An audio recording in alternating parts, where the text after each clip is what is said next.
Hello my fellow riders and welcome back to Riding Reviews. Today we're going to be doing a test ride on a Yamasaki YM50 derestricted with 3,800 miles on the clock.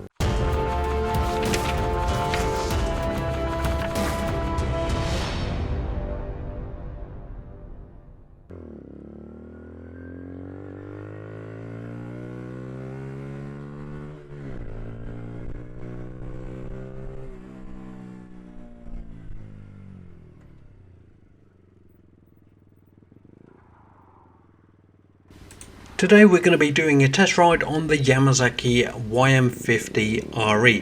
This one is a 2020 model and it does have 3,800 miles on the clock. This bike has been derestricted, so I wanted to show you what a well-running bike that has been derestricted runs like. This bike, as standard, when it was coming out of the showroom, it did 31 miles an hour. Now that it's been derestricted, it will do more like 45. It will slow down going up a hill and it will go faster going down a hill, but on an average you're looking at 40 to 45 miles an hour with a derestricted bike. Now you've got to remember this bike is rather heavy at 125 kilograms. Max weight that you can have on it is 180 kilograms and it does have LED bulbs all around. You're looking at 100 miles per gallon and 16 litres of fuel. This bike has the same engine as some of the Hondas of old, and as long as you keep it serviced and do the tap-its regularly, the bike will last quite a long time. Now, riding position on this, it is a sports bike, so you are leaning slightly forward on your wrists, but because it is a not 100% sports bike, you're not leaning over completely. Now when you're riding a sports bike, the wind is supposed to take some of the weight off your wrists. Obviously this can't do it because it's not going fast enough, and that's why you're not leaning all the way forward. You've got a semi-upright seating position. Now, as you can see later on in this video, going around corners and stuff like that, you can actually throw it around, even though it doesn't have a massive amount of power and you are never going to get your leg down. You can throw the bike around a little bit. At 45 miles an hour you can go around roundabouts of 30 miles an hour without issue, and it does feel like it holds the road really well. Now, with some of my videos previously, I've tried several different ways of doing it. Some people like me doing the commentary over the top, some people don't. So on this video in particular, I am going to do both. So the first half of this video is dedicated to me mumbling, and the second half of the video there will be no communication and you can just hear the sound of the motorbike.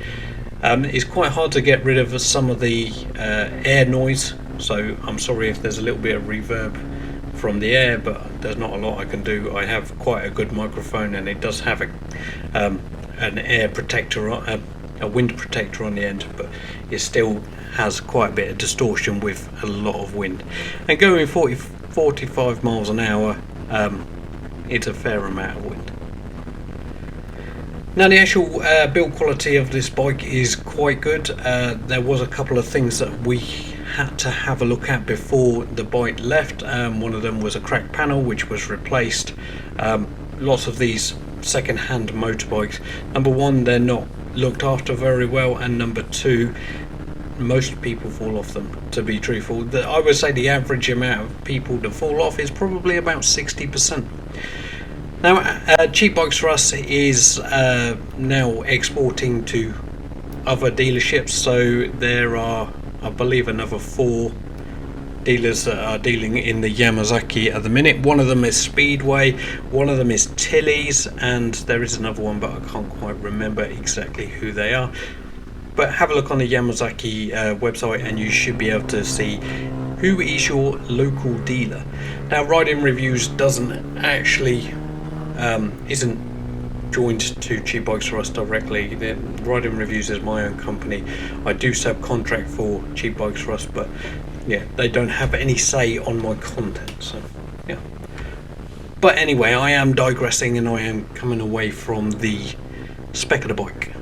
So it has a hydraulic disc front and back. Because it's 50cc, you don't have to have combined braking or ABS. Has a 110/17 front tyre, 140/17 rear tyre, and these are the same sort of dimensions of a superbike. If you've seen my other videos with the Ninja GPX, that probably has smaller wheels than this, just so you can get like a feel of it. It's got upside down forks on the front and a single shock adjustable suspension on the rear. The bike is air cooled and it has 4 gears, 1 down and 3 up. It does have a kick start, but it also has electric start. Now you can, with a little bit of modification, when you're 17, stick a 125cc in this. It has to be a lay down engine, and you will have the engine management light on all the time, and you can't turn it off because all the sensors won't be working. But the current way it's built, you can still get a spark, so you will be able to use it as a motorbike as long as you don't mind the engine management light. But the problem with that, I guess, is when it does come to MOT time, it's now a failure to have an engine management light on. So yeah, anyway, I just wanted to go through a couple of things on this bike. I've babbled on enough now, so I'm going to let this play out for a little while, just so that you can hear the sound of the bike and see me riding it. Yeah, tell me what you think. But as always, ride safe.